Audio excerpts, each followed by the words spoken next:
नारी की सुरक्षा का हम ध्यान रखेंगे, रोकेंगे उसको जो उड़ने से रोकेगा, निर्माण करेंगे समाज का जो सुरक्षित होगा। हम नारी की आजादी का सम्मान करेंगे, हर नारी की सुरक्षा का हम ध्यान रखेंगे। सोच समझ कर अपना निर्णय लेना है तुमको, पंख मिले तो है मगर संभल के उड़ना है तुम। नारी की आजादी का सम्मान करेंगे, हर नारी की सुरक्षा का हम ध्यान रखेंगे, रोकेंगे उसको जो उड़ने से रोकेगा, निर्माण करेंगे समाज का जो सुरक्षित होगा। हम नारी की आजादी का सम्मान करेंगे, रोकेंगे उसको जो। तुम भी मेरे साथ जुड़ो, जहाँ सुरक्षा हो, संघर्ष नहीं, संघर्ष नहीं। ना बोलो भाषा ताकत की, ना हिंसा ना खिलवाड़ की, पर बोलो भाषा प्यार की, संवेदना और संवाद की। हर नारी का सम्मान करे जो है असली हीरो वो। हम नारी की आजादी का सम्मान करेंगे, हर नारी की सुरक्षा का हम ध्यान रखेंगे, रोकेंगे उसको जो उड़ने से रोकेगा, निर्माण करेंगे समाज का जो सुरक्षित होगा। हम नारी की आजादी का सम्मान करेंगे, हर नारी की सुरक्षा का हम ध्यान रखेंगे। नारी की स्वतंत्रता। माननीय मुख्यमंत्री जी से निवेदन है कि दीप प्रज्वलन कर कृपया कार्यक्रम का शुभारंभ करें।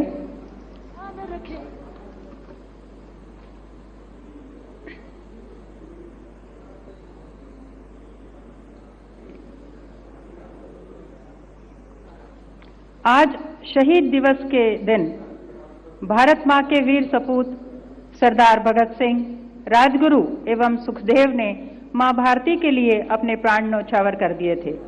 उन्हीं शहीदों को याद करते हुए उनकी तस्वीर पर माल्यार्पण कर हम भावभीनी श्रद्धांजलि और आदर प्रस्तुत करेंगे।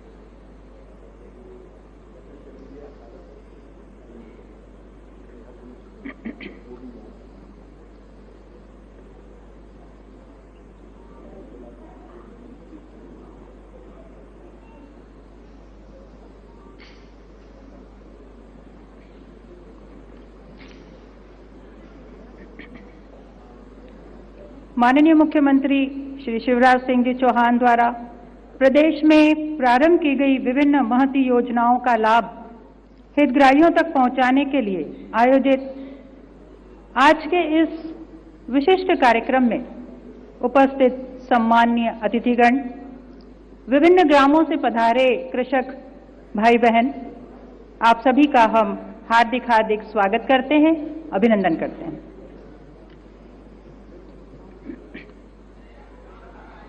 माननीय श्री गोविंद सिंह राजपूत, मंत्री राजस्व एवं परिवहन द्वारा माननीय मुख्यमंत्री जी का स्वागत करने हेतु मैं निवेदन करती हूं।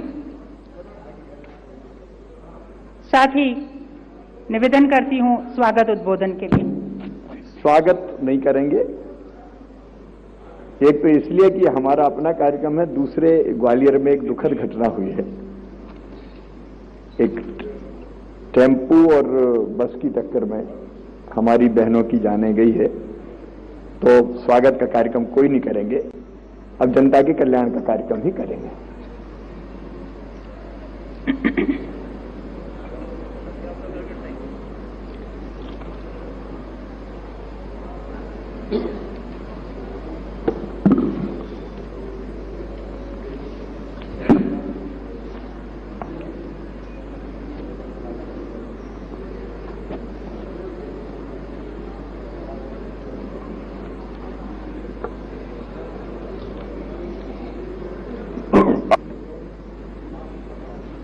माननीय मुख्यमंत्री जी के 1 साल के कार्यकाल और सपने को साकार करने के इस आयोजन में कृपा पूर्वक पधारे मध्य प्रदेश शासन के मुख्यमंत्री परम श्रद्धेय शिवराज सिंह चौहान जी, हमारे वित्त मंत्री देवड़ा जी, हमारे आदरणीय मंत्री सकलेजा जी, आदरणीय दीदी मीना जी, आदरणीय उषा जी, आदरणीय हमारे बड़े भाई मोहन जी और सभी समस्त दूर दूर से आए हुए हमारे किसान भाइयों, पत्रकार साथियों, आज निश्चित रूप से बहुत ही खुशी का दिन है। एक छोटी सी आपदा हमारे ग्वालियर में एक घटना घटी, एक ऑटो एक्सीडेंट में कुछ लोग मारे गए, दुख का क्षण भी है, लेकिन विधि का विधान है। संसार में प्रकृति के प्रकोप, दुर्घटनाएं, विपदाएं हमेशा आती हैं। पानी गिरता है, ओले पड़ते हैं, बारिश होती है, मगर हम कभी भीग रहे होते हैं अगर बारिश में बहुत भीग रहा है और हम कल्पना करते हैं कोई छाता लेकर हमारे बीच में आ जाए। हमें खुशी है कि आज मध्य प्रदेश के किसान, गरीब, असहाय, महिलाएं, आम आदमी के बीच में एक छाता के रूप में, संबल के रूप में हमारे मुख्यमंत्री शिवराज सिंह चौहान जी खड़े हुए।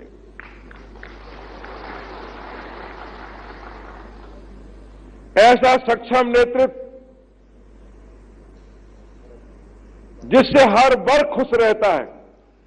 15 महीने हमारे बीच नहीं रहा, उन 15 महीनों में लोगों की तरफ हमने देखी है, उन 15 महीने का कार्यकाल भी हमने देखा है। आज पिछले 2020 में ओले गिरे, विपदा आई, तुषार हुआ, कीट की लग गई फसलों में, किसानों को बहुत अपेक्षाएं थी। विधानसभा प्रश्न भी लगाए विपक्ष ने, मगर मुख्यमंत्री जी की चिंता थी और आज वही चिंता है कि 30 लाख किसानों के खाते में 1,500 करोड़ रुपया माननीय मुख्यमंत्री जी अपने हाथों से अभी 5-10 मिनट बाद ही डालेंगे और पूरे प्रदेश में ये खातों में किसानों के पैसा पहुंच जाएगा। मुख्यमंत्री सम्मान निधि की बात हम करते हैं। मैंने चुनाव लड़ा, तो चुनाव में माननीय मुख्यमंत्री जी ने कहा कि 4,000 रुपया हम किसानों को सम्मान निधि के रूप में देंगे। विपक्ष ने हंगामा किया, ये तो चुनावी घोषणा है, कुछ नहीं मिलने वाला। लेकिन चुनाव के चलते चलते जब किसानों के खाते में 4,000 रुपया पहुंचना शुरू हुआ, तब उनके चेहरे की चमक देखते ही बनती थी। और आज मुझे खुशी है कि 17 लाख किसानों के लिए माननीय मुख्यमंत्री जी 340 करोड़ रुपया अपने हाथों से प्रदेश के किसानों के खाते में आज डालने जा रहे हैं। कांग्रेस सरकार के 15 महीने मंत्री रहा, बैंक का दरवाजा भूल गए थे किसान लोग। आज मैं जब भोपाल आ रहा था, जल्दी जल्दी तैयार हो रहा था, पत्नी बोली कहां जा रहे हो? मैंने कहा मुख्यमंत्री जी पैसे डाल रहे किसानों के खाते में। हमारी पत्नी बोली कि 15 महीने आप मंत्री रहे तो कभी पैसे नहीं डालते थे, अब जब देखो शिवराज सिंह चौहान जी पैसे डालते रहते हैं। ये भाव मैंने अपने घर से सुने तो मुझे लगा कि अगर हमारी पत्नी ऐसा बोल रही हैं तो ये भाव, ये दिल के भाव हर किसान के, हर आदमी के, हर वर्ग के होंगे। आज चारों तरफ पैसा है, संबल योजना का पैसा डल रहा है, महिलाओं के स्व सहायता समूह में पैसा डल रहा है, और आज किसान कह रहा है कि नहीं, इस सरकार की हमें अपेक्षा थी। और जो मुख्यमंत्री शिवराज सिंह चौहान आज जनता के रूप, जनता जिनको पूछती है, मानती है, वो आज हमारे बीच पुनः मिले। मैं 2 मिनट में कहना चाहूंगा हमारे राजस्व विभाग की बात। हमेशा मुख्यमंत्री जी ने कहा कि हम देखते हैं कि किसान खड़ा रहता है तहसील के सामने, नक्शा नहीं मिल रहा है, खसरा नहीं मिल रहा है, खतौनी नहीं मिल रही, ये क्या हो रहा है? मुख्यमंत्री जी की चिंता हम लोग समझे और सारे विभाग ने कार्य शुरू किया, और आज घर बैठे बैठे 181 दबाइए, ऑनलाइन नक्शा खतरा खतौनी आपके हाथों में मिल जाएगा। ये हमारे मुख्यमंत्री जी की सोच है। बंधक के लिए आप घूमते थे, सारे किसान हैं, मैं भी किसान हूं। जब बंधक के हम लोग लोन लेने जाते थे तो बैंक वाले कहता था भैया जाओ पहले 20 दुकान के चक्कर लगाओ। हम 20 बैंक जाते थे, नोडू लेते थे, पटवारी का प्रमाण पत्र, तहसील का प्रमाण पत्र, लेकिन मुख्यमंत्री जी ने कहा नहीं, ऐसी व्यवस्था बनाओ कि हमारा किसान बैंक में पहुंचे और उसको कहीं ना घूमना पड़े, उसको लोन मिल जाए। ये बंधक की व्यवस्था भी मुख्यमंत्री जी के आदेश पर राजस्व विभाग ने की। हम लोगों ने बहुत काम किए। कई बार मुख्यमंत्री जी ने बड़े बड़े कार्यक्रम में बताया है, दर्शन हो, सीमांकन हो, लेकिन आज सब कुछ, आज हम लोग मुख्यमंत्री जी को सुनने के लिए आए हैं।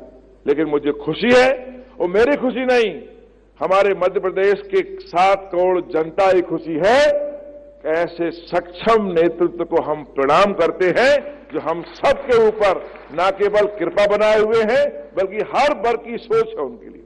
किसान, गरीब, असहाय, महिला, जब भी कैबिनेट में बैठते हैं हम लोग तो हमेशा बात करते हैं कि कैसे गरीब की मदद हो। मैं पुनः उनको प्रणाम करते हुए बहुत बहुत धन्यवाद देता हूं हमारे किसानों को जो दूर दूर से आए हैं, और पूरा प्रदेश जो मुख्यमंत्री को सुनने के लिए आतुर है। और आतुरता के साथ ये भी जान रहा है कि आज मुख्यमंत्री जी करोड़ों का रुपया उनके खातों में डालने वाले हैं, तो उनका घर संपन्न हो, सुखी हो, और मुख्यमंत्री की कृपा से उनको पैसे मिलें। आप सबका बहुत बहुत धन्यवाद, बहुत बहुत नमस्कार। हमारा मान मध्य प्रदेश गान, मध्य प्रदेश गान का वादन हम करेंगे।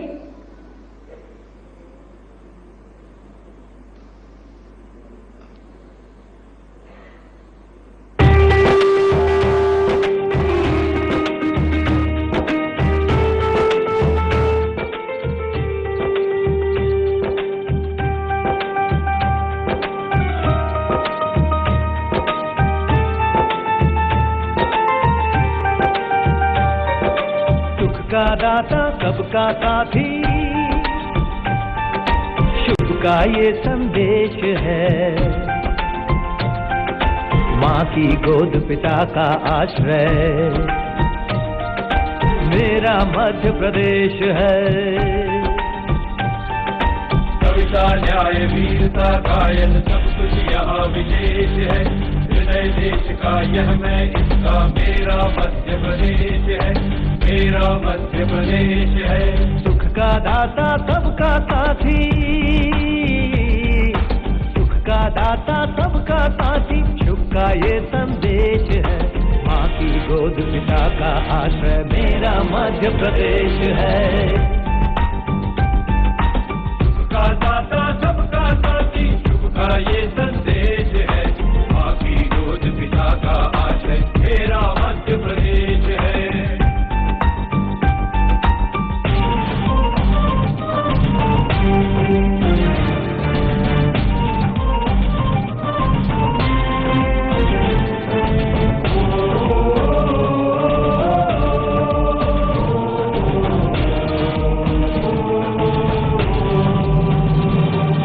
शिप्रा में अमृत घट छलका, मिला कृष्ण को ज्ञान यहाँ।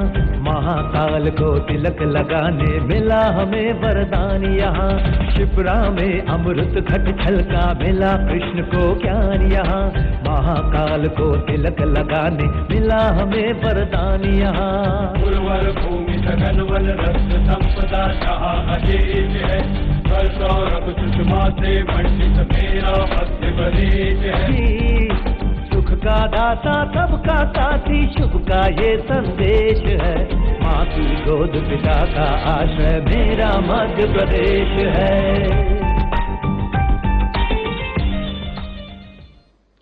तथा तत्काल अनुदान के रूप में आर्थिक सहायता उपलब्ध कराए जाने के उद्देश्य से शासन द्वारा आवश्यक प्रावधान किए गए हैं, जिससे संबंधित कृषकों पर आई विपदा का मुकाबला करने के लिए उनमें मनोबल बना रहे और वह अपने परिवार को पुनर्स्थापित कर सके।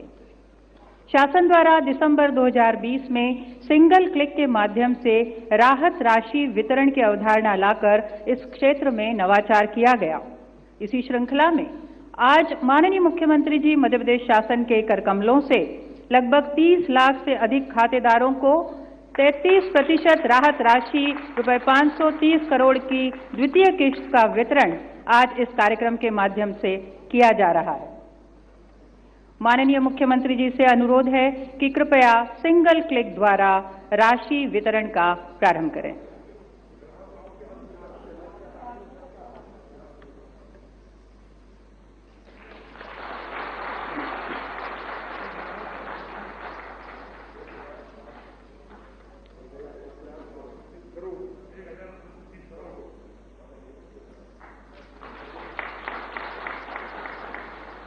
राज्य के किसानों को आत्मनिर्भर और समृद्ध बनाने के उद्देश्य से मुख्यमंत्री किसान कल्याण योजना की शुरुआत की गई है। इस योजना के तहत राज्य के किसानों को रुपए 4,000 देने का प्रावधान किया गया है। माननीय मुख्यमंत्री जी द्वारा योजना के तहत 17 लाख किसानों के खातों में 340 करोड़ रुपए की राशि हस्तांतरित आज की जा रही है। माननीय मुख्यमंत्री जी से निवेदन है कि वे राशि का वितरण इस कार्यक्रम के माध्यम से करें।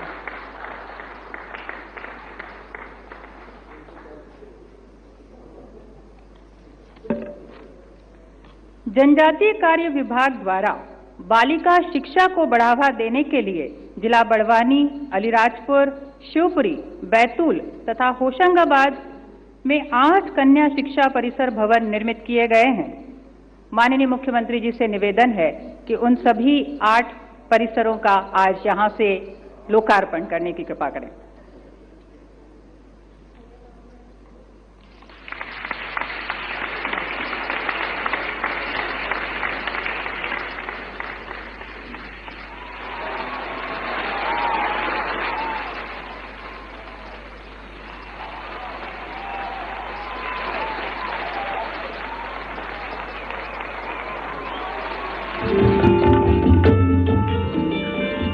आज माननीय मुख्यमंत्री जी द्वारा 8 कन्या शिक्षा परिसरों का लोकार्पण किया गया है, जिसमें प्रति कन्या शिक्षा परिसर की लागत 27.46 करोड़ है।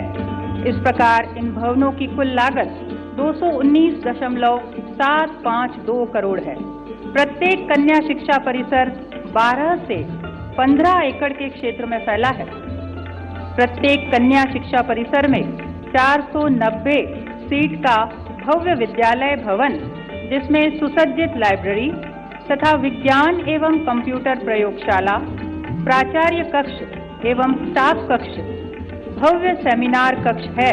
इसके साथ ही 351 सीट का 3 सीटर कन्या छात्रावास एवं 140 सीट का कन्या छात्रावास है। आवासीय परिसर में कर्मचारियों के आवास हेतु आवश्यक संख्या में HF व G type quarter, compound wall, approach road का निर्माण भी किया गया है। इससे प्रति कन्या शिक्षा परिसर 490 छात्राओं के मान से कुल 5,880 छात्राएं लाभान्वित होंगी। स्कूल शिक्षा विभाग द्वारा वर्ष 2016 से 18 के मध्य 630 स्थानों पर हाई स्कूल एवं हायर सेकेंडरी स्कूल के भवन निर्माण हेतु प्रशासकीय स्वीकृति जारी की गई है। प्रत्येक हाई स्कूल भवन की लागत 100 लाख रुपए एवं हायर सेकेंडरी की लागत 175 लाख रुपए है।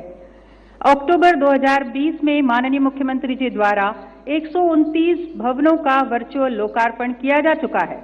इसी श्रृंखला में आज स्कूल शिक्षा विभाग के 104.74 करोड़ की लागत से 77 शाला भवनों एवं 3 छात्रावासों का लोकार्पण किया जा रहा है। माननीय मुख्यमंत्री जी से निवेदन है कि वे इन शाला परिसरों का लोकार्पण करने की कृपा करें।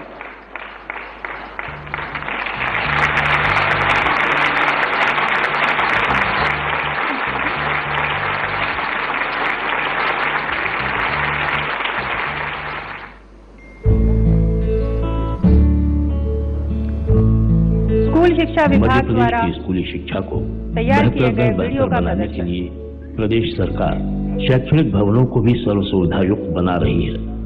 इसी कड़ी में आज स्कूल शिक्षा विभाग के लगभग 105 करोड़ रुपए की राशि से निर्मित भवनों का लोकार्पण प्रदेश के यशस्वी मुख्यमंत्री श्री शिवराज सिंह चौहान के कर कमलों से संपन्न हो रहा है।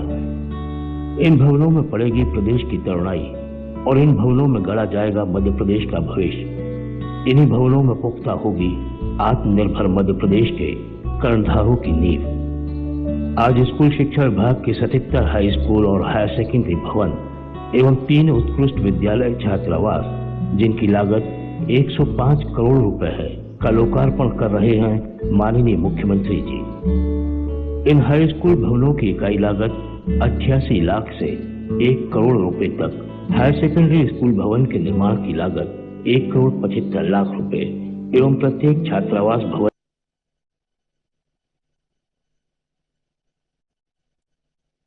की इकाई लागत 3 करोड़ 86 लाख रुपए है। इन भवनों का निर्माण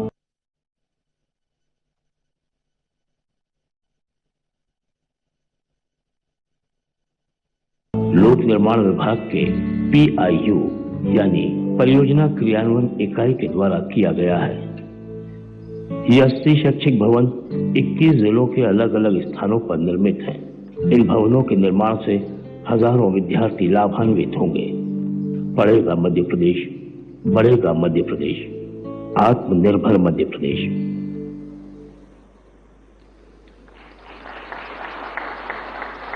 कोविड महामारी से प्रभावित ग्रामीण क्षेत्र के पथ विक्रेताओं को सहयोग करने के उद्देश्य से मुख्यमंत्री ग्रामीण पथ विक्रेता ऋण योजना प्रारंभ की गई है। इस योजना के अंतर्गत पथ विक्रेताओं को ब्याज मुक्त ऋण बैंकों के माध्यम से उपलब्ध कराया जाता है। आज 60,000 ग्रामीण पथ विक्रेताओं को 60 करोड़ रुपए का ऋण वितरण कार्यक्रम का औपचारिक शुभारंभ इस कार्यक्रम के माध्यम से किया जा रहा है। माननीय मुख्यमंत्री जी से निवेदन है कि वे कृपया इस वितरण कार्यक्रम का प्रारंभ करें।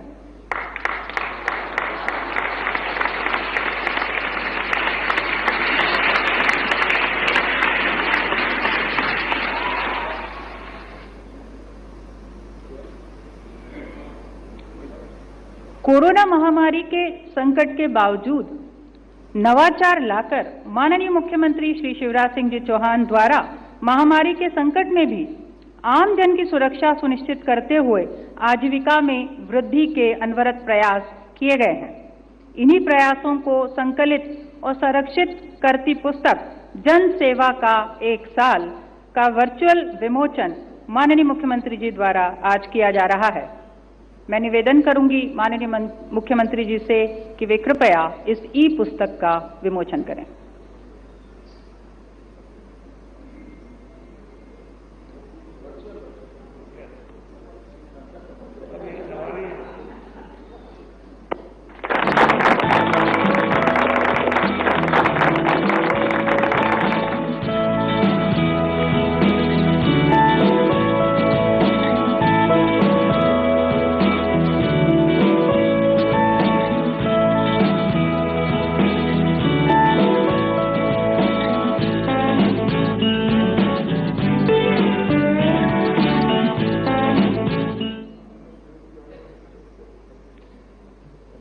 हम सभी माननीय मुख्यमंत्री जी का उद्बोधन सुनने के लिए आतुर हैं। मैं निवेदन करूंगी माननीय मुख्यमंत्री जी से कि कृपया अपने उद्बोधन से हम सभी को अनुग्रहित करें।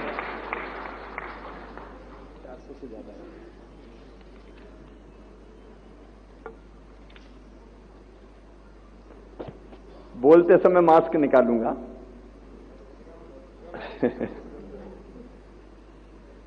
बोलिए भारत माता की, भारत माता की। कोरोना है तो क्या हुआ, जरा जय जोर से बोलो, भारत माता की। आज इस कार्यक्रम में उपस्थित मध्य प्रदेश सरकार के वित्त मंत्री आदरणीय श्रीमान जगदीश देवड़ा जी, मध्य प्रदेश सरकार के वन मंत्री आदरणीय श्रीमान विजय शाह जी, हमारी अनुसूचित जनजाति और अनुसूचित जाति विभाग के यशस्वी मंत्री बहन सुश्री मीना सिंह जी, हमारे राजस्व मंत्री आदरणीय श्री गोविंद सिंह राजपूत जी, छोटे उद्योगों के हमारे मंत्री आदरणीय ओम सकलेचा जी, संस्कृति और पर्यटन मंत्री बहन सुश्री उषा ठाकुर जी, हमारे उच्च शिक्षा मंत्री आदरणीय मोहन यादव जी, स्कूली शिक्षा मंत्री इंदर सिंह परमार जी वहां बैठे हुए हैं, मेरे सभी मंत्रीगण भी इस कार्यक्रम से जुड़े हुए हैं, आदरणीय सांसदगण, विधायकगण, हमारे सभी विभागों के अधिकारीगण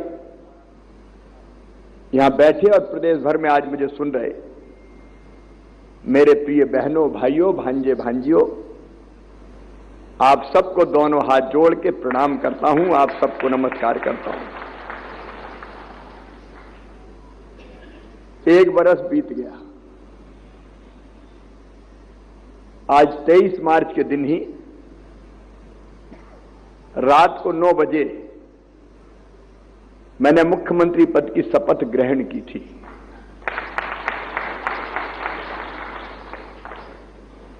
और शपथ लेते ही मैं सीधे वल्लभ भवन गया था, क्योंकि तब भी कोरोना कहर ढा था। रास्ता क्या है समझ में नहीं आ रहा था, चारों तरफ अंधेरा सा था। और जब मैं वल्लभ भवन पहुंचा और संबंधित अधिकारियों से मैंने पूछा कि बताओ कोरोना से निपटने की क्या व्यवस्थाएं हैं, तो व्यवस्थाएं खड़ी नहीं हुई थी, सिस्टम बना नहीं था, टेस्टिंग लैब नहीं थी, अस्पतालों में बिस्तर का इंतजाम नहीं था, पीपीई किट की व्यवस्था नहीं थी, साधारण चीजें भी नहीं थी। तब एक बार मुझे लगा कि इस चुनौती से, संकट से निपटेंगे कैसे। लेकिन तब मुझे अटल जी की कविता की ये पंक्तियां याद आ गई, हार नहीं मानूंगा, रार नहीं ठानूंगा, काल के कपाल पर लिखता मिटाता हूं, गीत नया गाता हूं। मुझे लगा हिम्मत से काम लेंगे तो रास्ता निकलेगा, और भरोसा था कि अंधेरा छटेगा, सूरज निकलेगा।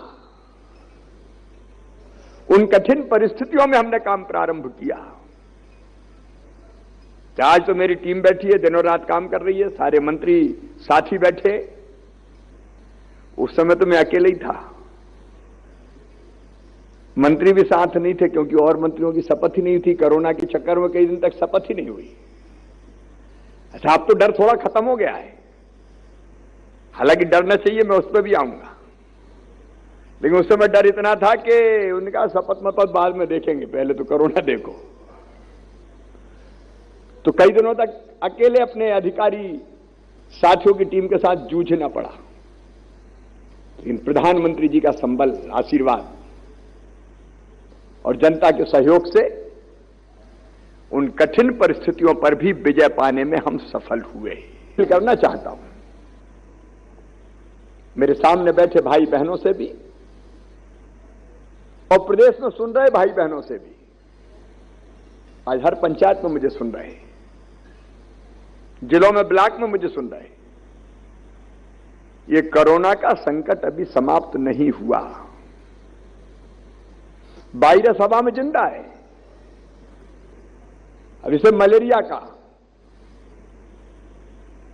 या चिकनगुनिया, डेंगू, स्वाइन फ्लू, ये नियंत्रित तो हो गए, लेकिन वायरस तो आता है बार बार। कोई ये ना सोचे कि ये खत्म हो गया है, ये तो हवा में घूम रहा है,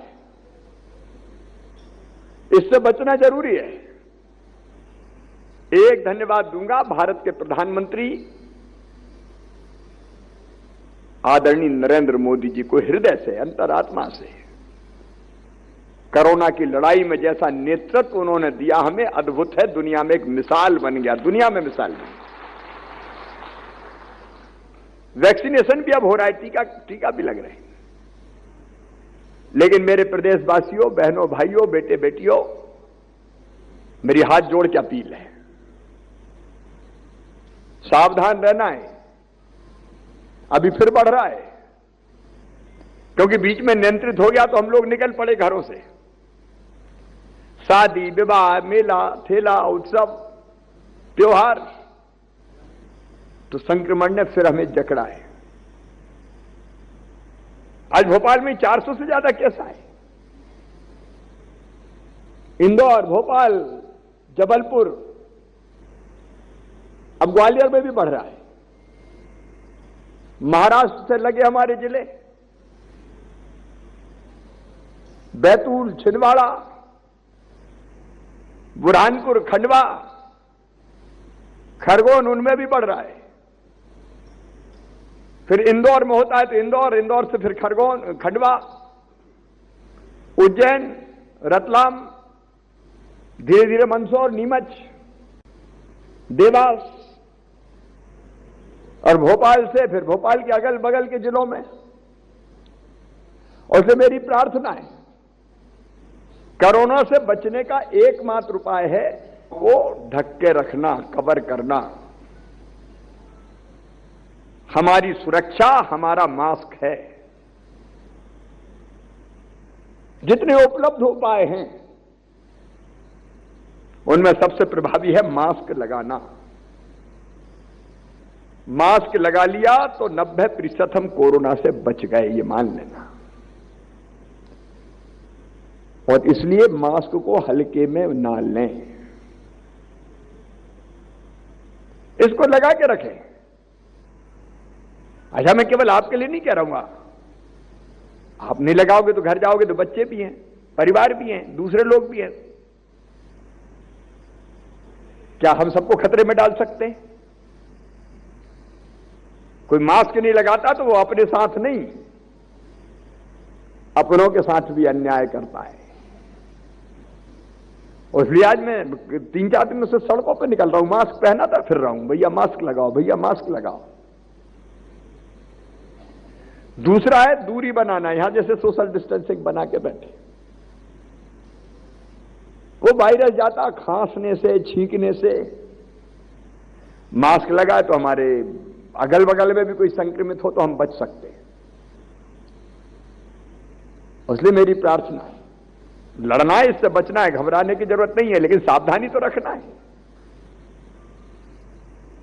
इसलिए आज अभियान शुरू किया, मेरी सुरक्षा मेरा मास्क। दुकानदारों के सामने आज भोपाल मैंने गोले बनाए, शाम को इंदौर में भी जाके बनाऊंगा।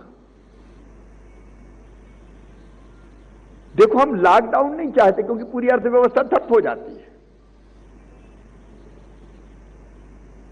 काम धंधे, बिजनेस, व्यापार चलता रहे, लेकिन सावधानी रहे। मेरे बहनों और भाइयों, 1 साल कठिनाइयों भरा साल। अब मैंने 23 को शपथ ली, 24 से लॉकडाउन। उसके बाद किन कठिन परिस्थितियों में काम किया। अच्छा, खजाने में पैसे ही आना बंद हो गए। खजाने में पैसे कहां से आते हैं बताओ? अरे आप बाजार में जाते हैं, सामान खरीदते हैं, उसमें टैक्स लगता है, वो टैक्स सरकार के खजाने में आता है, और कहीं से थोड़ी आते हैं। अब दुकानें बंद, खरीदी बंद, तो खजाने में पैसा आना भी बंद। कैसे काम चले? लेकिन आज आपके आशीर्वाद से मैं कहना चाहता हूं, जहां चाह होती वहां राह निकल जाती है। और अगर इरादे नेक हो, इच्छा शक्ति मजबूत हो, संकल्प पक्का हो, समर्पण की भावना हो, तो रास्ता निकलता चला जाता है, निकलता चला जाता है। हमने कमी नहीं आने दी, जबकि 7 साल जो सरकार रही है, गोविंद भाई यहां बैठे हैं, ये भाभी मंत्री थे लेकिन वहां परेशान थे, हैरान थे, बोलिए छोड़ के निकल आए।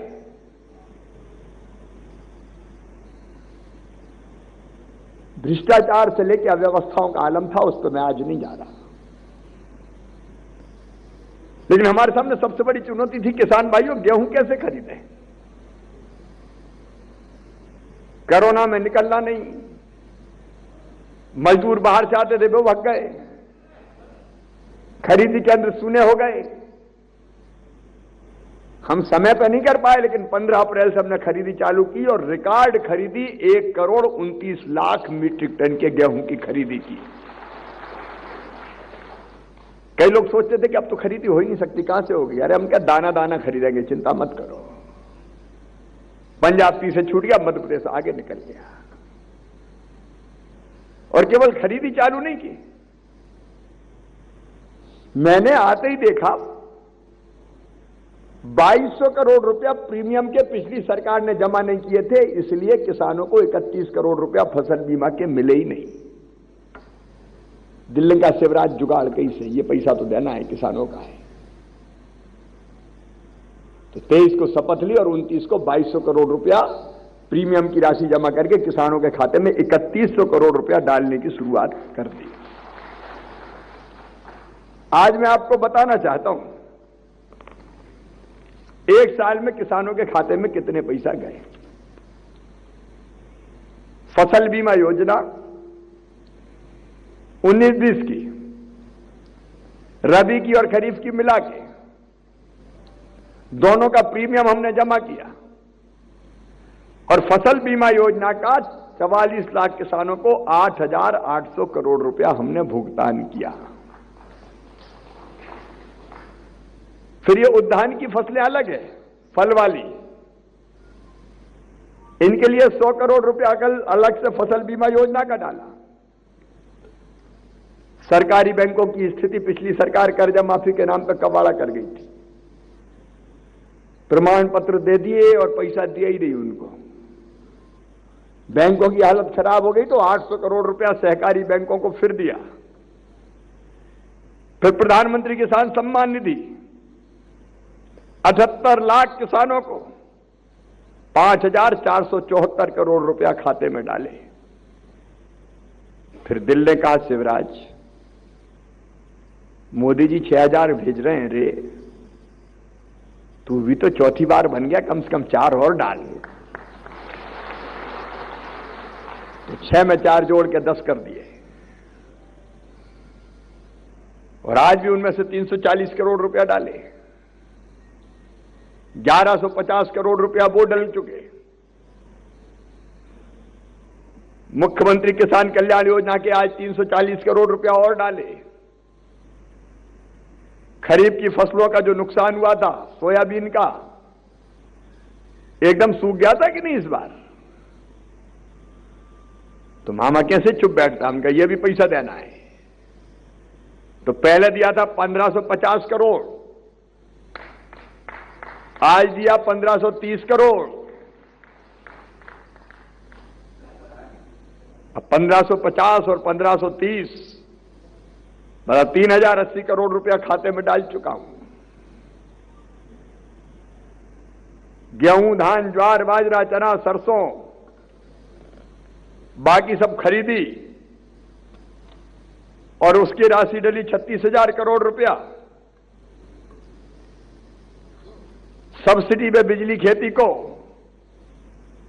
किसानों की तरफ से सब्सिडी दी 14,804 करोड़ रुपया। 0% ब्याज पे कर्जा उनने बंद कर दिया था, हमने फिर चालू कर दिया।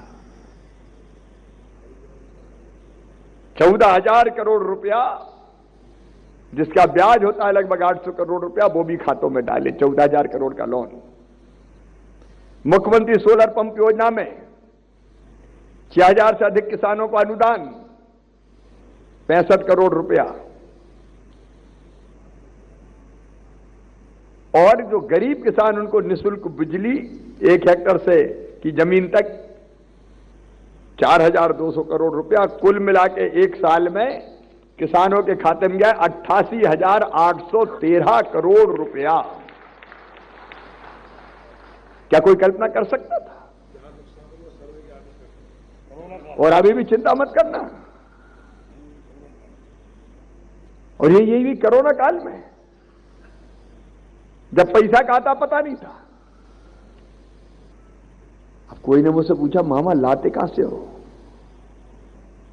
इनका नियत ठीक होती है और नेता ठीक होते हैं तो भगवान भी कृपा करता है यार। और आगे भी कह रहा हूं, चिंता मत करना। एक तो कुछ जगह, हालांकि ज्यादातर जगह फसल कट गई, लेकिन वर्षा से नुकसान हो गया है। कुछ गांव में ओलों से नुकसान हुआ है। चिंता मत करना रे किसान भाइयों, मामा मुख्यमंत्री है, सर्वे के निर्देश हो गए हैं, राहत की राशि दी जाएगी जिनका नुकसान है। और अभी बीमा के और आ रहे हैं, हर महीना पैसा डालूंगा, चिंता फिंता मत करना। खाते वही देख लिया करो कितने आ गए, नहीं भूले ही जाओ।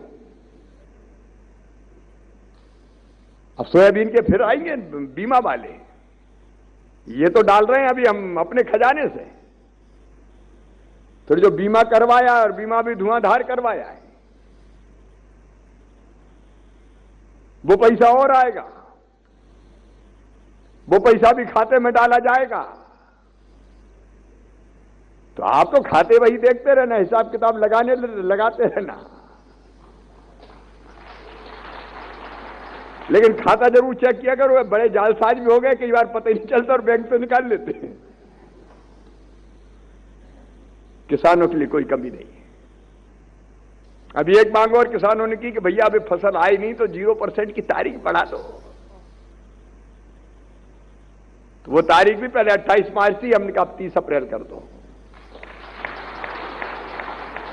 वो बढ़ाने के भी आदेश जारी कर दिए जाएंगे। अपनी सरकार, अपना मुख्यमंत्री घर का परसैया और अंधियारी रात का की चिंता फिंता करता है। ये आपकी सरकार है। और जब मैं ये आंकड़े देखता हूं तो मुझे संतोष होता कि एक साल में, इसीलिए तो तू मुख्यमंत्री बना था। और केवल किसानों के खाते में नहीं, मेरे गरीब भाई बहन, पेंशनधारी, अलग अलग योजनाओं का जिनको लाभ देना था, 28,000 करोड़ रुपया उनके खाते में भी डाले। अजय 28 करोड़ में वो प्रधानमंत्री आवास के शामिल नहीं है। 28,000 करोड़ रुपया गरीबों के खाते में डाले। 1 रुपया किलो गेहूं, चावल, नमक अलग, बाकी व्यवस्थाएं और सुविधाएं अलग। मेरी सरकार जन कल्याणकारी सरकार है, भारतीय जनता पार्टी की। विकास के काम भी शुरू किए, उनके विस्तार में मैं नहीं जा रहा। अब कोरोना में अर्थव्यवस्था चौपट हो गई थी, छोटे छोटे काम धंधे छिन गए लोगों के। फुटपाथ पर सामान बेचने वाले, चाय पोहा की दुकान वाले, कचौड़ी समोसा बेचने वाले, पान की ठिलिया वाले, पंचर जोड़ने वाले, पॉलिश करने वाले, बाल काटने वाले, कपड़ा धोने वाले, आइसक्रीम बेचने वाले, सब्जी बेचने वाले, फल बेचने वाले, ठेला लगाने वाले, फुटपाथ पर धंधा करने वाले। अब जब दुकानें नहीं चली तो बेचारे कहां से कमाएंगे? चौपट हो गए। और तब प्रधानमंत्री जी ने बनाई प्रधानमंत्री स्ट्रीट वेंडर योजना शहरों के लिए। आज मुझे कहते हुए गर्व है, 3,23,000 से ज्यादा स्ट्रीट वेंडरों को 10-10 हजार रुपया दिए जा चुके हैं। वो शहरी। फिर दिल ने कहा कि शिवराज गांव भी तो है रे, कस्बों में भी बाजार लगते, वहां भी फुटपाथ पे सामान बेचने वाले, उनका क्या होगा? तो उनके लिए बना दी मुख्यमंत्री ग्रामीण स्ट्रीट वेंडर योजना। और आज 60,000 ऐसे भाई फिर उसके 1 लाख से ज्यादा के खाते में पहले पैसे डाल चुके हैं। ये छोटा छोटा काम धंधा चल जाए तो लोगों की रोजी रोटी चल जाए। अगर ये पैसा नहीं डलता तो कई के काम धंधे नहीं चलते और उधार किसी सूदखोर के पास पैसा लेने जाते तो ब्याज की दरें मार देती है। जितना कमानी ब्याज में ही चला जाए और जो उसकी जिंदगी बदलने का काम हुआ है। बच्चों की स्कॉलरशिप का पैसा, पेंशनधारियों का पैसा, दिव्यांग भाई बहनों का पैसा, ये सब खाते में पहुंचाने की कोशिश की गई है। आज एक और खुशखबरी मेरे पुलिस के साथियों के लिए, कई दिनों से प्रमोशन नहीं हुए तो जो निरीक्षक थे टीआई वो टीआई बने रह गए। अब हमने फैसला किया कि ऐसे सारे टीआई अब डीएसपी बना दिए जाएंगे।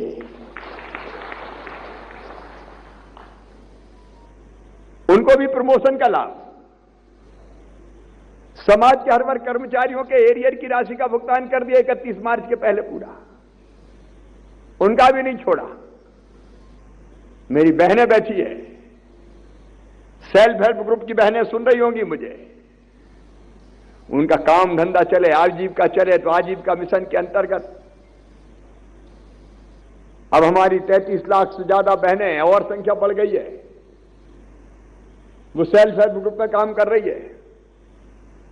उनके खातों में गए बैंकों से टाई अप करके 2% ब्याज पे 1300 करोड़ रुपया और कई प्रकार का सामान बना रही हूं। वो सामान बिक रहा है तो उनकी आजीविका चल रही है। हमारी कोशिश है एक बहन की आमदनी जो स्व सहायता समूह में काम करती है कम से कम 10,000 रुपया हो जाए तो बहनों की आंखों के आंसू भी पुछ जाए, उसकी जिंदगी की गाड़ी भी ढंग से चल जाए। लोगों की समृद्धि, काम धंधा, यह हमारा लक्ष्य, यह हमारा मकसद है। समाज के हर वर्ग का कल्याण। मेरे गरीब बहनों और भाइयों, रोटी, कपड़ा, मकान, पढ़ाई लिखाई, दवाई और रोजगार का इंतजाम, रोटी, सस्ता गेहूं चावल, 37 लाख नाम कोरोना काल में नए जोड़ दिए जिनके पास पात्रता पर्ची नहीं थी और उनको अनाज दे दिया, वो भी 1 रुपया किलो खाए। सबसे जरूरी चीज है रोटी। भूखे भजन ना होए गोपाला, धर लो अपनी कंठी माला। रोटी का सवाल, तो रोटी सस्ती मिल जाए,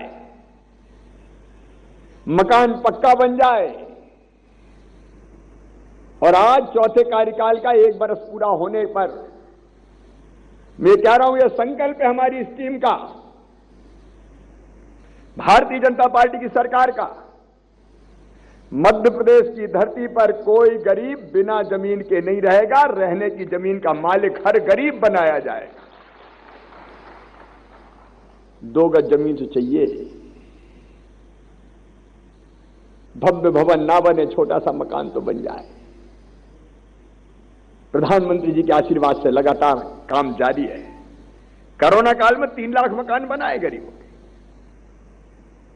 और लगातार क्रम जारी रहेगा तब तक जब तक सबके मकान नहीं बन जाते। और मेरा विश्वास है आने वाले 3-4 साल में कोई गरीब बिना पक्के मकान के नहीं रहेगा, सबको पक्की छत होगी। शहरों में अगर जमीन कम है तो मल्टी स्टोरी बना के फ्लैट दे देंगे, बड़े नहीं हुए छोटे सही, रहने की तो जगह हो जाए। और तीसरी चीज है पढ़ाई। 1 साल में मुझे संतोष है, कष्ट इस बात का कि स्कूल खुल नहीं सके, लेकिन ऑनलाइन शिक्षा देने की कोशिश की है। बच्चों को घर पर ही सुविधा देने का प्रयास किया है। पिछली सरकार ने योजना बंद कर दी थी। गरीबों, किसानों, मेरे बेटे बेटियों, तुम्हें टैलेंट, क्षमता और बुद्धि है तो चिंता मत करना रे, मेहनत से पढ़ाई करो। मेडिकल और चिन्हित इंजीनियरिंग कॉलेज में भी एडमिशन हुआ तो फीस मामा भरवाएगा, मम्मी पापा को परेशान करने की जरूरत नहीं है। ये 1 साल में करने की हमने कोशिश की। इलाज के लिए मुख्यमंत्री स्वेच्छादान, लेकिन प्रधानमंत्री जी की योजना बन गई वरदान। आयुष्मान भारत योजना, 2 करोड़ कार्ड बनाए कोरोना में,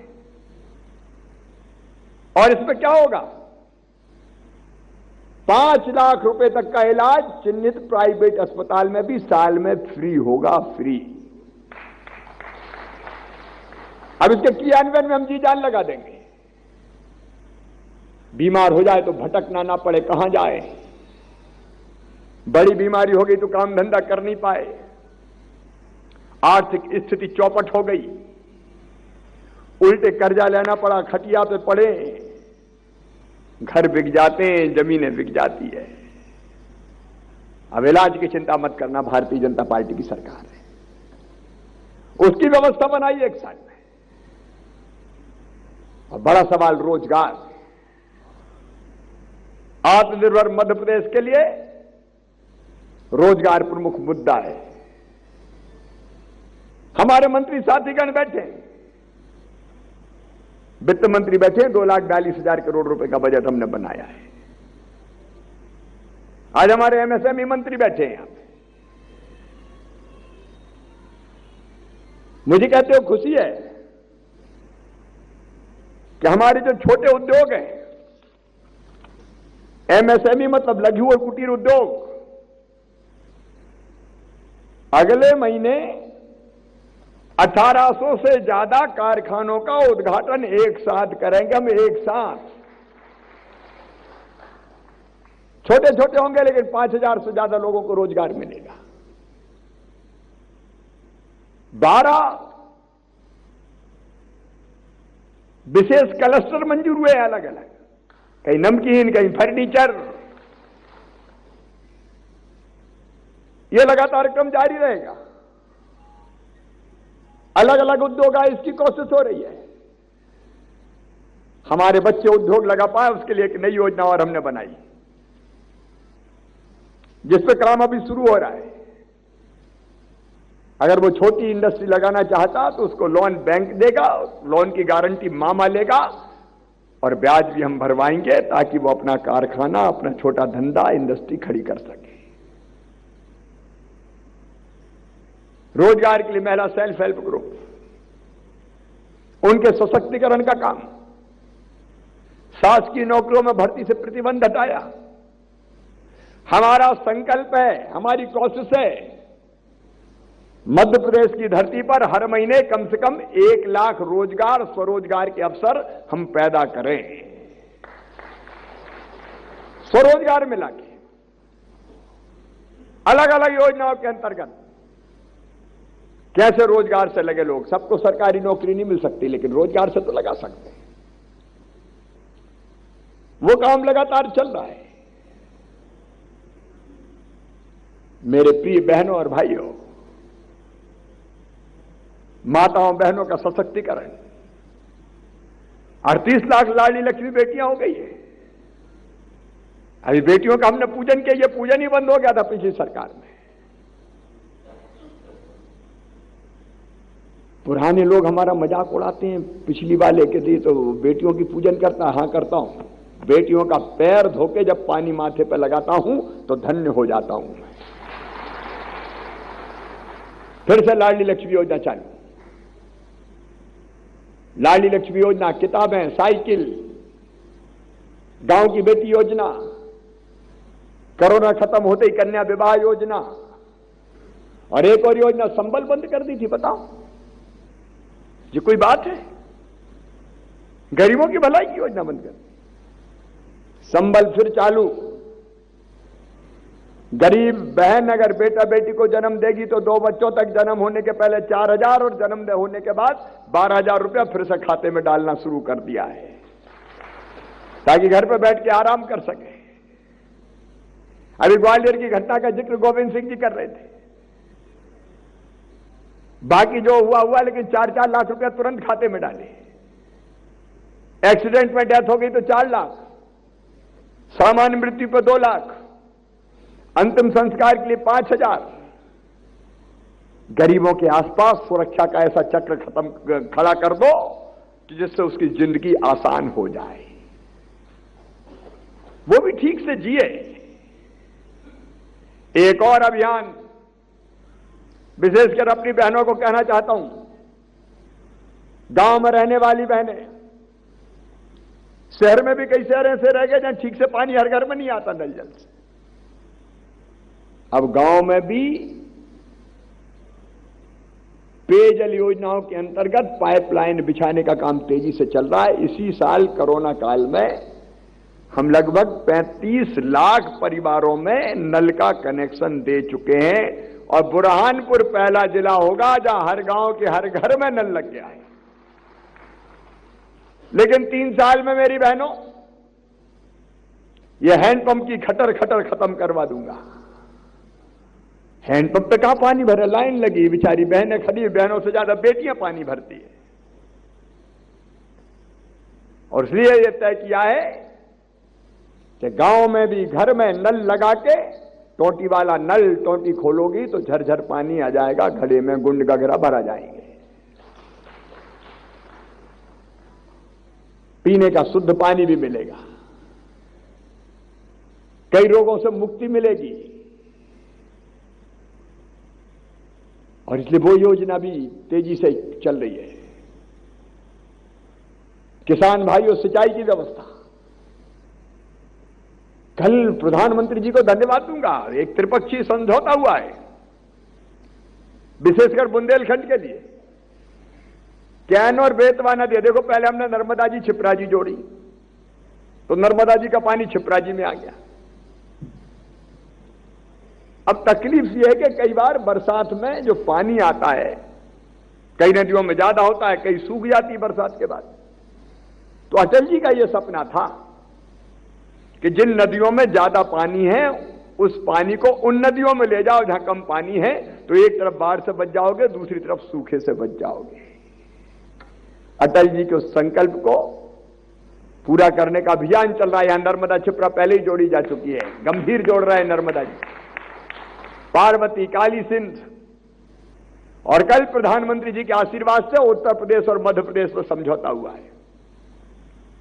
उत्तर प्रदेश, मध्य प्रदेश, केंद्र सरकार तीनों मिलकर कैन बेतवा जोड़ेंगे, और उसके कारण मध्य प्रदेश में 8,11,000 हेक्टेयर मतलब 20 लाख एकड़ में सिंचाई होगी सूखे बुंदेलखंड की धरती में।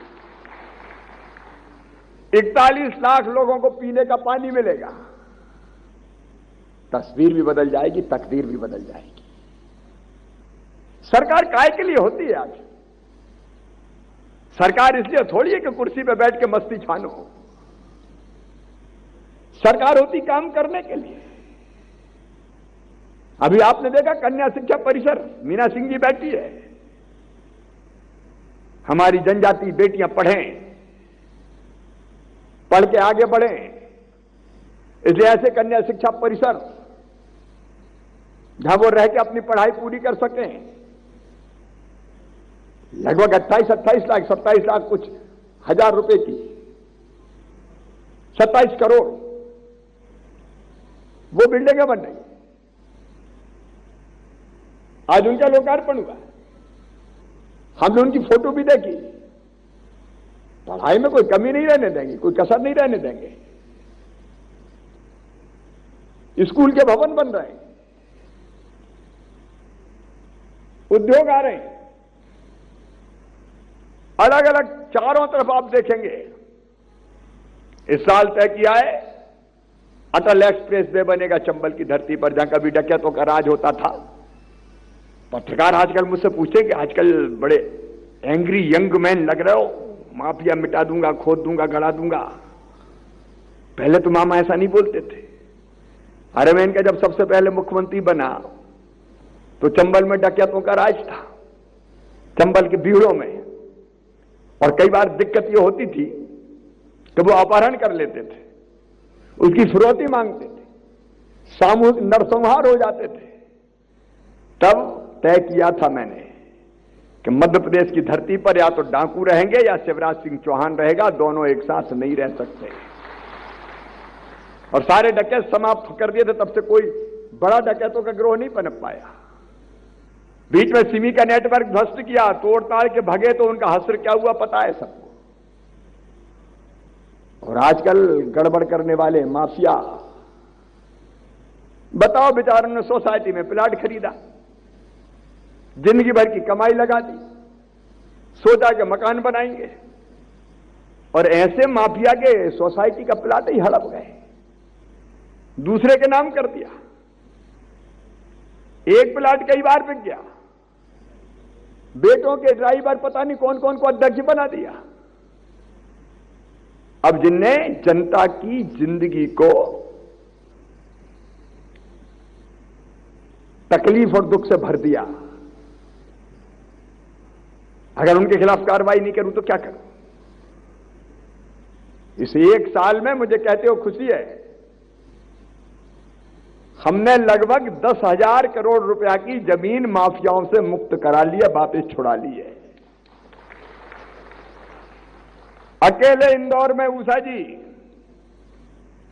40,000 करोड़ रुपए की जमीनें छीन के गरीबों को, मध्यम वर्गीय लोगों को जिनका हक था असली उनको दी जाएगी, माफिया नेस्त नाबूद कर दिया जाएगा। अब पहले जनता इनके पीछे मारी मारी फिरती थी, अब ये मारे मारे फिर रहे हैं, पता ही नहीं चल रहा कहीं का कहां है। चिटफंड कंपनी वाले पैसा खा गए, अब सामान्य आदमी ने दे दिए कि ज्यादा पैसे हो जाएंगे, दे दो। दफ्तरों में ताले लगा लगा के भाग गए। अब पहले क्या होता था, एफआईआर लिख लो, एफआईआर लिख लो। एफआईआर में क्या हो रहा, क्या पैसे वापस आ रहे हैं एफआईआर में? मैंने कहा एफआईआर में एफआईआर नहीं, सीधे जाए वहां से गिरफ्तार करके पकड़ के लाओ और जितनी संपत्ति उनकी जब्त करो, नीलाम करके पैसा वापस करो। 900 करोड़ रुपया से ज्यादा वापस दिला चुके हैं। ये किसी भी तरह के माफिया हो, भू माफिया, शराब माफिया, अवैध खनन वाले माफिया, चिटफंड कंपनी के माफिया, सहकारिता माफिया, इनके खिलाफ कार्रवाई जारी रहेगी। जो जनता को कष्ट पहुंचाते हैं उनको दंड देना राजधर्म है और उस धर्म का हम पालन करेंगे। चारों तरफ सड़कों का जाल बिछेगा, फिर से सिंचाई 41 लाख हेक्टेयर में बढ़ा के 65 लाख करेंगे। बिजली अभी तक कोयले से बनाते थे, पानी से बनाएंगे, अब सूरज से बनाने के सोलर पैनल वाले प्लांट लग रहे हैं, सोलर पावर प्लांट। ओमकारेश्वर में तो बांध की सतह पे पैनल बिछा के उससे भी बिजली बनाएंगे। सूरज से बिजली, हवा से बिजली, पानी हो, बिजली हो, सड़क हो। टूरिज्म के क्षेत्र में, पर्यटन के क्षेत्र में लगातार कैसे आगे बढ़े उसका इंतजाम, ताकि बड़ी संख्या में सैलानी आए। वन मंत्री बैठे हैं, बफर में सफर, क्या हॉट बैलून, क्या है hot air balloon, night safari में इनका सब चालू करो ताकि लोगों को काम मिले। मोहन जी उच्च शिक्षा में काम कर रहे हैं। गोविंद जी अभी बता रहे थे रेवेन्यू का खसरा और अक्स की नकल में प्राण निकल जाए, घूम घूम के चक्कर लगा लगा के मर जाओ। अब मोबाइल पे आधार नंबर अपलोड करो, फॉर्मेलिटी पूरी करो, व्हाट्सएप के माध्यम से मोबाइल पे ही आ जाएगी आपके पास। सीमांकन का मामला हो, आय प्रमाण पत्र हो, छोटी मोटी और सुविधाएं हो, उन सबको अब मोबाइल पे देने का काम चालू हो रहा है। काम प्रारंभ हो गया है ताकि जनता को दिक्कत ना हो, जनता की जिंदगी आसान बने। यही तो सुशासन है। बिना लिए दिए ये लेना देना बड़ा गड़बड़ करता है। जो खत्म करना है भी कठिन काम। मौका मिले दाव लगे वहीं से खा जाओ, तो सिस्टम ऐसा बना दो कि मौका ही नहीं मिले। और इसलिए रेवेन्यू का भी और बाकी मामलों में भी सुशासन देने का काम चल रहा है। प्रधानमंत्री जी ने कहा आत्मनिर्भर भारत, हमने कहा आत्मनिर्भर भारत के लिए प्रधानमंत्री जी आत्मनिर्भर मध्य प्रदेश, उसके 4 स्तंभ, अधोसंरचना, सड़क, बिजली, पानी, शिक्षा और स्वास्थ्य। शिक्षा चाहे उच्च हो चाहे स्कूल हो, अब ऐसे स्कूल हम बना रहे हैं कि जहां लाइब्रेरी हो, लैब हो, खेल के मैदान हो, और एक स्कूल में 150 काय को पढ़े, 10-10 हजार पढ़े ना बच्चे।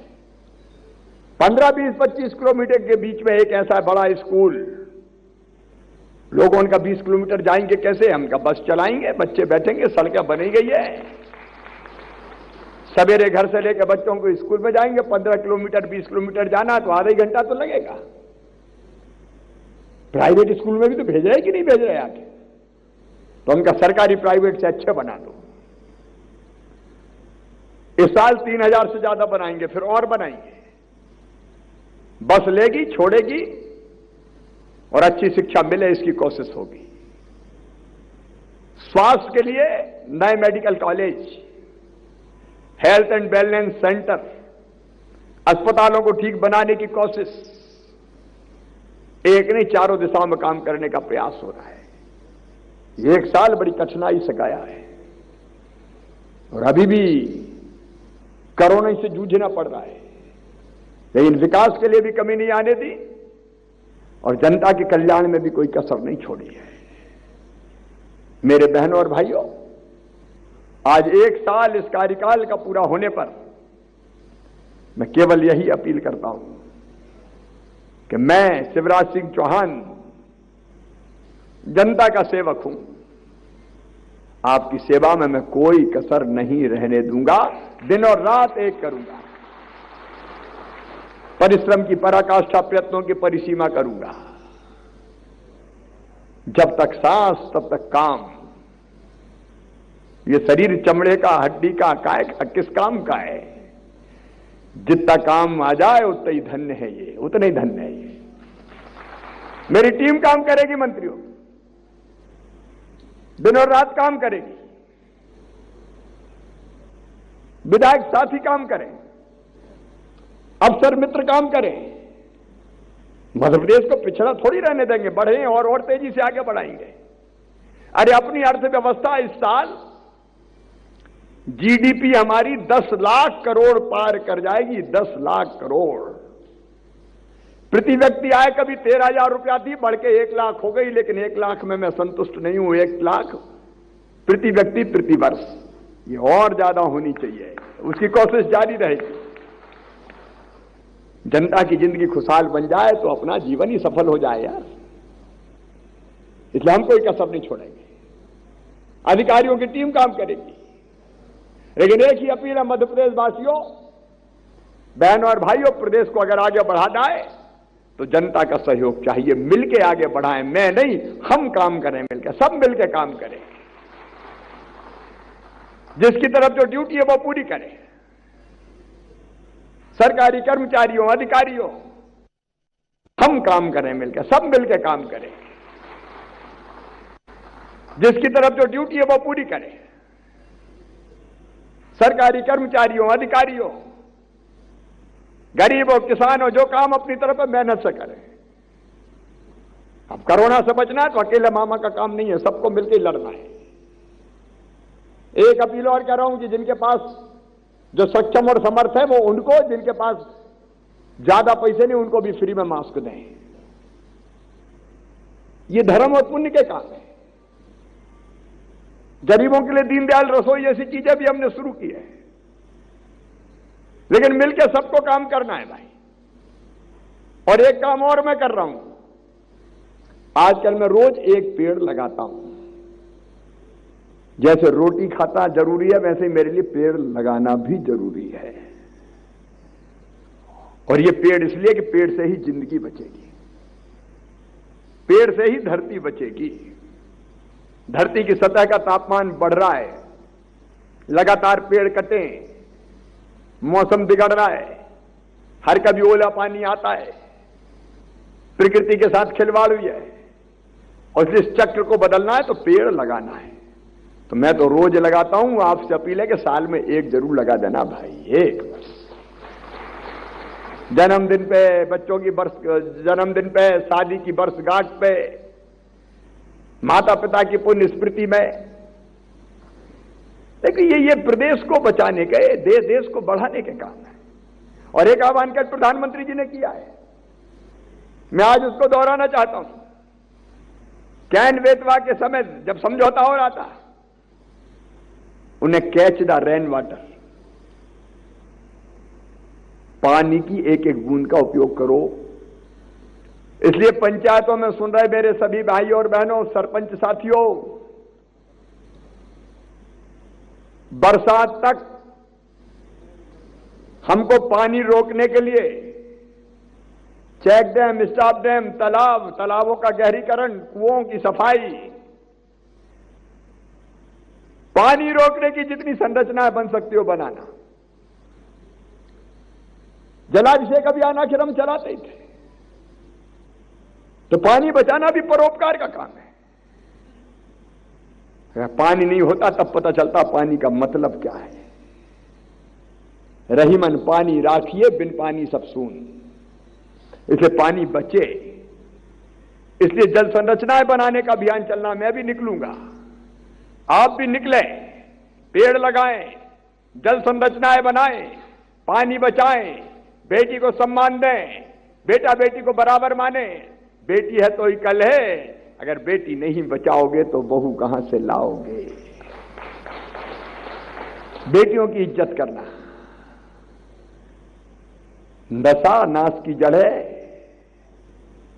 कल भी मैंने कहा था कि अगर ये भरोसा हो जाए कि केवल कानूनी तौर पर शराब बंद करने से शराब बंद हो जाएगी, तो मैं 1 मिनट भी देर नहीं लगाऊंगा। लेकिन जब तक खुद नशा मुक्त ना हो लोग, तब तक मामला बनेगा नहीं। इसलिए नशा छोड़ें, नशा मुक्ति अभियान चलाएं, स्वच्छता का कार्यक्रम चले। यही तो प्रदेश को आगे बढ़ाने के तरीके हैं, अपने घर परिवार का काम करते हुए। तो आपका यही सहयोग चाहिए। मिलके जुलके हम अपने प्रदेश को चलाएं और आगे बढ़ाएं, और एक वैभवशाली, गौरवशाली, समृद्ध और विकसित मध्य प्रदेश का निर्माण करें। और ऐसे मध्य प्रदेश के निर्माण के लिए मैं अपने आप को समर्पित करता हूं। मैं आप सबका भी सहयोग चाहता हूं, आप सबका साथ चाहता हूं। आज मेरे किसान भाइयों को मैं फिर बधाई देता हूं जिनके खाते में पैसा आए हैं, स्ट्रीट वेंडर के खाते में पैसा आए। मुख्यमंत्री किसान कल्याण योजना का पैसा हर महीने डलता रहेगा। एक साथ सब किसानों के खाते में नहीं डाल पाते, तो कभी 5 लाख के खाते में डाले, कभी 10 लाख के खाते में डाले, लेकिन हमने चक्र ऐसा बनाया कि साल भर में सबके खाते में डल जाएंगे। तो ये पैसा आते रहेंगे, गरीबों का कल्याण होता रहेगा, बच्चों की पढ़ाई होती रहेगी, माताओं बहनों का सशक्तिकरण होता रहेगा, आपके चेहरे पर मुस्कुराहट आती रहेगी, और आप मुस्कुराएंगे तो मामा की जिंदगी सफल होती रहेगी।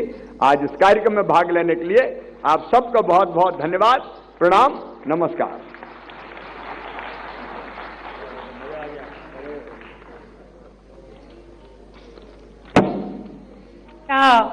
ग्रामीण प्रदेश के नागरिकों के आवश्यकताओं और समस्याओं के प्रति संवेदनशील ऐसे हमारे माननीय मुख्यमंत्री जी को कोरोना काल जैसे विकट परिस्थितियों में विभिन्न कल्याणकारी योजनाएं प्रारंभ करने और उनका क्रियान्वयन करने के लिए साधुवाद। कार्यक्रम को आगे बढ़ाते हुए आज हम माननीय मुख्यमंत्री जी द्वारा मुख्यमंत्री किसान कल्याण योजना एवं राहत राशि की द्वितीय किश्त के प्रतीक स्वरूप आमंत्रित कृषकों को चेक वितरण किए जाने के लिए हमने आमंत्रित किया है। मैं माननीय मुख्यमंत्री जी से निवेदन करूंगी कि यहां आमंत्रित कृषकों को मुख्यमंत्री किसान कल्याण योजना एवं राहत राशि की द्वितीय किश्त के प्रतीक के स्वरूप चेक का वितरण करेंगे। मैं नाम पढ़ रही हूं।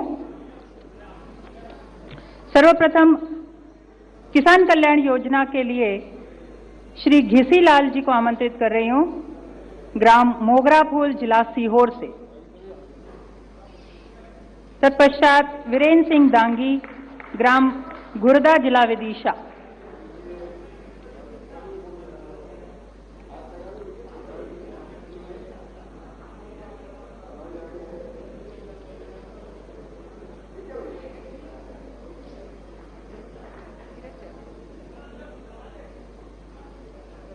वीरेंद्र सिंह दांगी,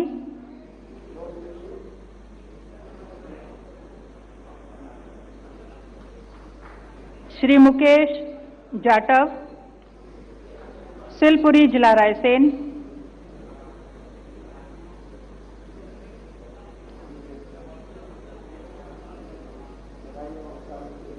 श्री श्यामलाल, परवलिया, जिला भोपाल।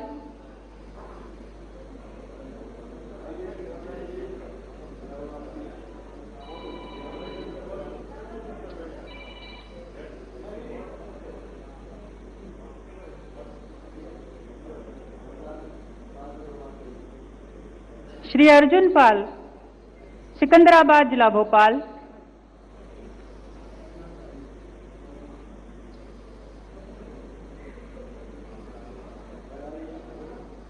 श्री शुभम मारन, लसूड़िया, गुसाई, जिला भोपाल।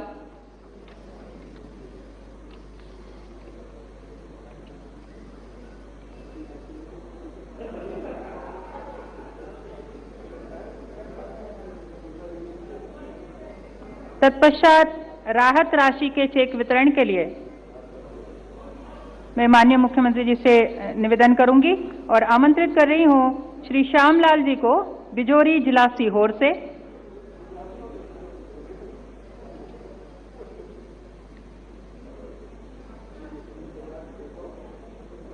धीरेन्द्र सिंह जी दांगी, खिरिया, जिला विदिशा।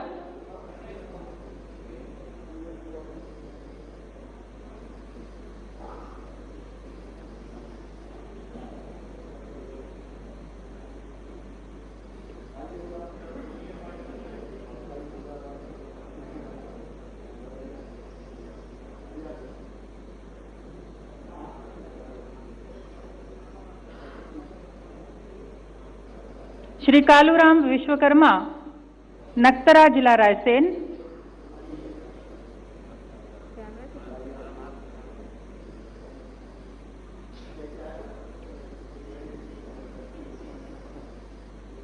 श्री रजा मियां, फतेहपुर, जिला भोपाल।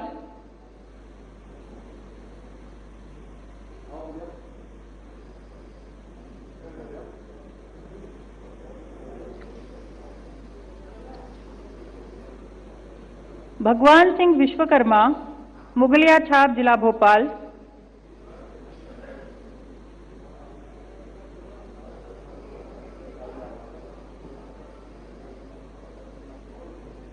करण सिंह अहिरवार, पृथ्वीपुरा, जिला भोपाल।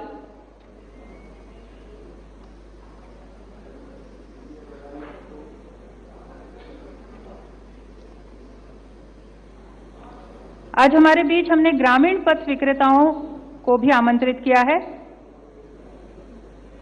मैं आमंत्रित कर रही हूं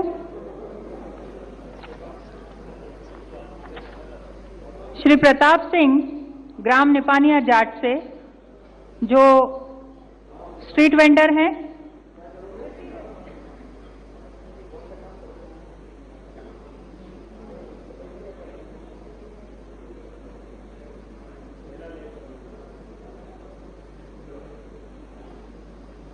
ममता अहिरवार, निपानिया जाट से।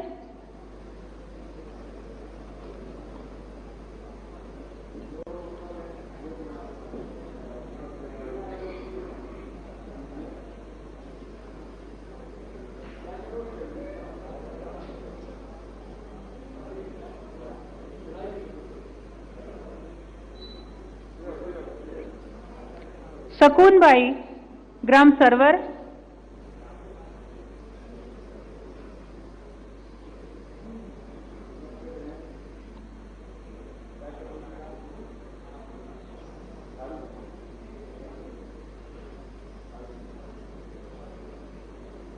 बहन पारो मरावी ग्राम सरवर से,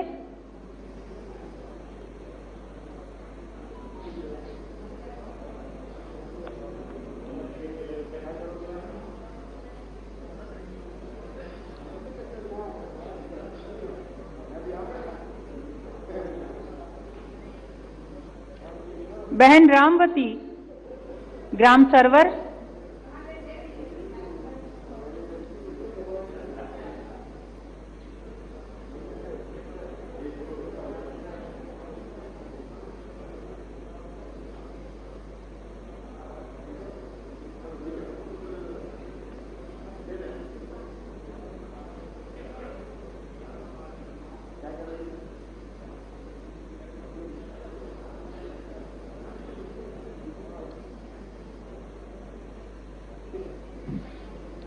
श्री नरेश जी ग्राम बड़झिरी से,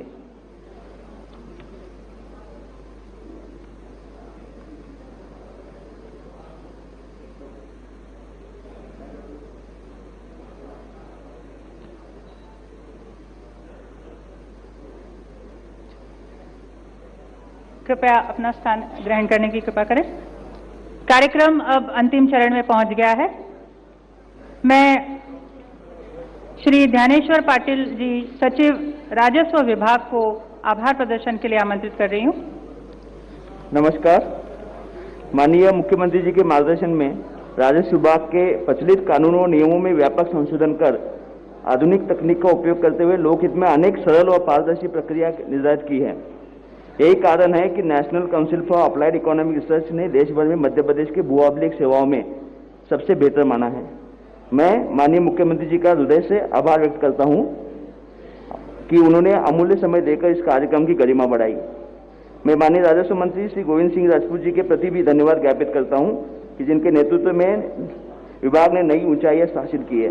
मैं मंच पर उपस्थित माननीय जनजातीय कार्य और अनुसूचित जाति कल्याण मंत्री सुश्री मीना सिंह, वित्त मंत्री जगदीश देवड़ा जी, वन मंत्री श्री विजय शाह जी एवं माननीय सूक्ष्म लघु और मध्यम उद्यम विज्ञान और प्रौद्योगिकी मंत्री श्री ओम प्रकाश सकलेजा जी, माननीय पर्यटन और संस्कृति मंत्री श्री उषा ठाकुर जी, माननीय उच्च शिक्षा मंत्री डॉक्टर मोहन यादव के प्रति धन्यवाद ज्ञापित करता हूं। मैं राजस्व विभाग की ओर से सभी किसान भाई बहनों को, मीडिया के साथियों, उपस्थित माननीय जनप्रतिनिधियों के प्रति भी कृतज्ञता व्यक्त करता हूं जिन्होंने इस महत्वपूर्ण कार्यक्रम को सफल बनाया। मंत्री जी एवं समस्त मंत्रीगणों से निवेदन है कि सभी हितग्राहियों के साथ एक फोटो नीचे आकर कृपया, सभी की इच्छा है कि आपके साथ एक फोटो लिया जाए। अरे वो साल भर की बुक निकाले, बुक ना बुक